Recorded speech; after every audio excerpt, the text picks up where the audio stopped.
Okay, let's get started. I just want to turn on the recording. So let me explain what's going to happen. We're looking at a Windows 10 computer, and I have my ZPS solution, which is being sold and presented to state, local, and education around the country by GovConnection, the state, local municipality arm of Connection or PC Connection out of Merrimack, New Hampshire.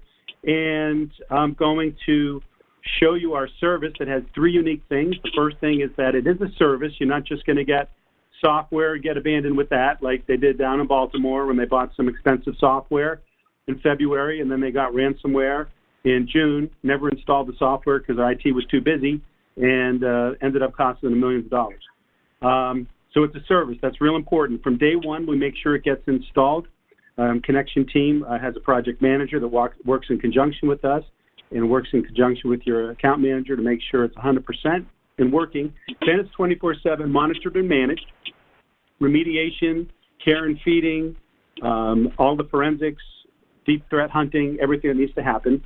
That's the first unique thing. The second unique thing is that we have a $1 million ransomware guarantee backed by Lloyd's of London. So it kind of eliminates all the risk, financial risk anyway. And then the last thing is we have a unique feature called the rollback, which I'll show you. So even if the ransomware, malware, or virus deletes all of the backups on the device, we have a hidden encrypted snapshot or backup that we can press a button and roll the device back. And we're going to take a look at that. So let's get started. This is a Windows 10 computer. It's running our ZPS software that stands for Zero Day Protection Service.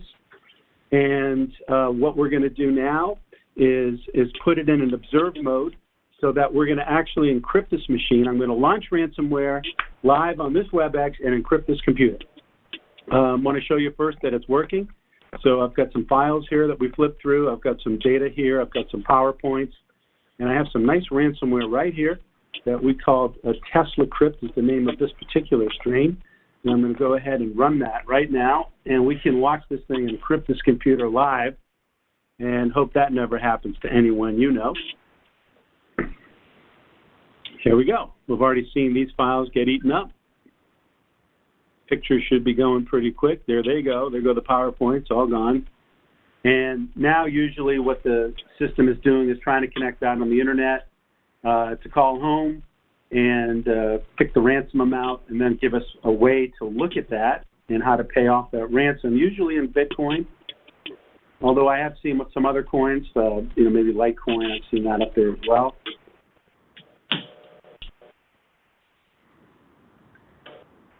All right, and now we're complete.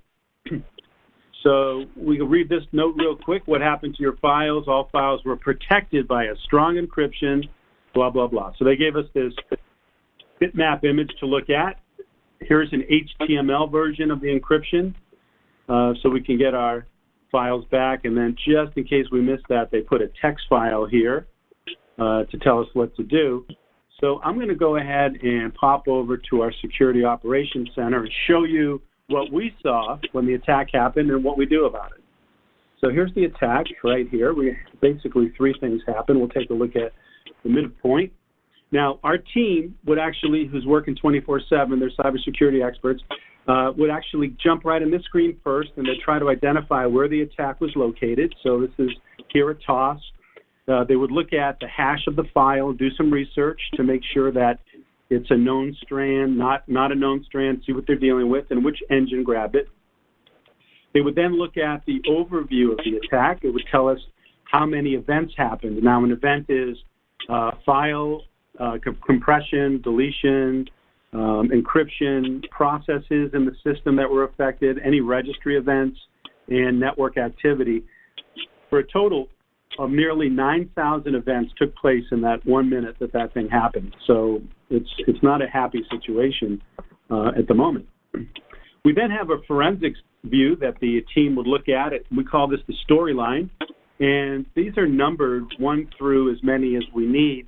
And we do that because third shift and fourth shift in the middle of the night, they're pretty tired. We want to make sure they're accurate. And pretty much you can do alphabet and you can do numbers when you're not, wide awake. So they can follow the attack. Number 1 is Explorer. That's your Windows desktop. the Tesla crypt. That's the file that I launched.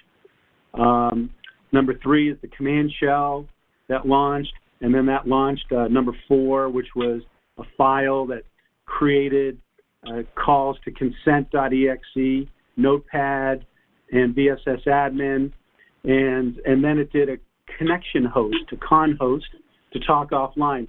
Now, the interesting one really is this VSS admin, which is, in Microsoft language, the backup manager for a Windows device, and they call it VSS admin. The snapshot, or the backup, is called a shadow copy. So in this case, this particular ransomware said, hey, VSS admin, delete all your shadows. In other words, delete all your backups in quiet mode so we can't restore. And that's what they did. And so that's the important thing of looking at this system, is that we have the ability to do a rollback. So I think you can agree with me that this machine is pretty hosed up, all locked down, and not going to be doing much good for anybody. So let me show you what we can do about that. We would do a rollback in this case. So let me select the attack, go to our system here, and go ahead and exit on the rollback. And we'll watch that take place. What it's doing now, we're going to kill, destroy, quarantine, and remediate the attack, and then it'll roll back the system, putting the registry back, getting rid of those files. And it usually happens in under 2 minutes, and we can see that taking place right at the moment. And we've already had our completion right here. We're done. So there's the rollback. So let's go ahead and see what our machine looks like. And here we are. Our system is back up and running, just as it was, Bob, before you joined the call. And here we are. So that's great. It's in observe mode. Why did I even let you get ransomware? Because I wanted to show you the rollback. It's a service. You saw that.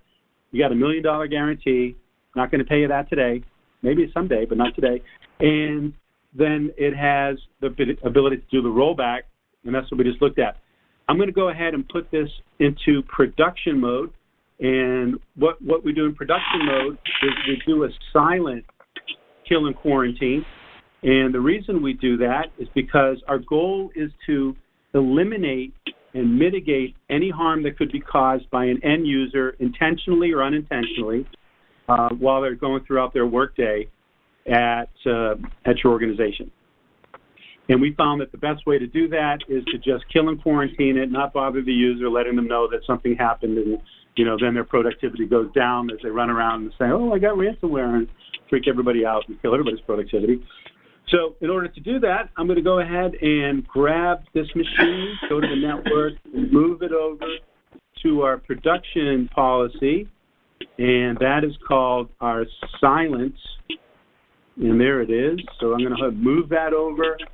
I'm going to give that a second to catch up and close this and go back to the Analyze screen and go back to our desktop here. I'll take a quick look on my system and make sure the policies are taken in place. All right, so now we're going to go ahead and do the same demo, but we're in production mode, so I'm going to be an end user.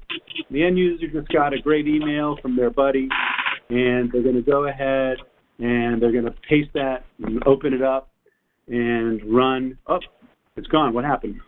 All right, so like any good end user, what do? I do it again, and I go ahead to run it, and I go to, oh, disappeared again. All right, I'll try it again one more time. Trying to run it real fast. Okay, run. It's not there. What happened? Well, anyway, I'll get back to work. My files are still working, and everything's great.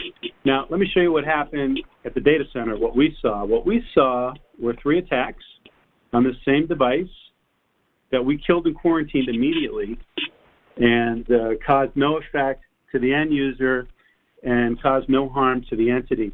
The problem with today's malware is that it's changing. There are 30,000 different strands coming out every day, and it's not that they're writing new software. They're making just small tweaks to existing software. There's ransomware as a service that people buy on the dark web.